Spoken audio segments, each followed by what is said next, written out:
Hello everyone, Minute Plus Meditation here. It is Monday, December the 15th. We're into the third week of Advent. From the first reading, taken from the book of Numbers, chapter 24, Balaam, he's hired by Balak, who wants him to curse Israel, right? Because Balak, this king, he fears the growing strength of Israel.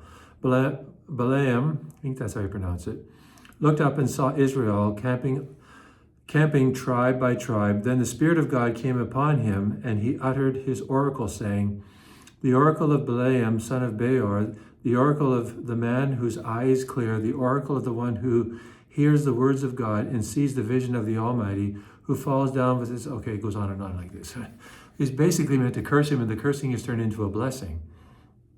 Now, there's many things that we can sort of draw from this. First of all, the king hires Balaam to actually curse Israel because he, as I said a moment ago, he fears the growing strength of Israel.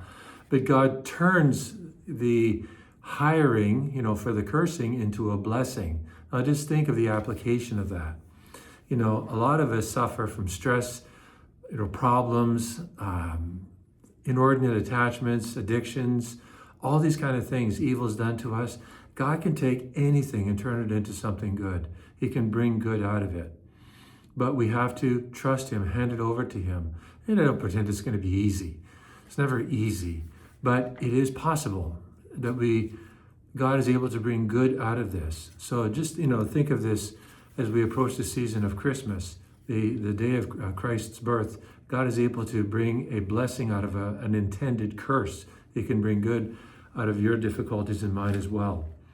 From the Gospel, Matthew 21, Jesus said, "I also ask you a question." The Pharisees are saying, "By what authority do you do these things?" "I will ask you a question. If you tell me the answer, then I will also tell you by what authority I do these things." So Jesus is ready to tell them. It's from the Father in heaven. "Did the baptism of John come from heaven, or was it of human origin?" We have to remember this is not a trick question. This is not something to trap them. This is something to test their integrity, their honesty. And they fail miserably. They fail miserably. They're not willing to answer the question because they know the answer. Therefore, Jesus will not give them an answer to their question. If you want it, God will always answer you whether you like it or not. You and I have to be willing to be open to hear what God is saying to us. Otherwise, why should we waste our time and his time?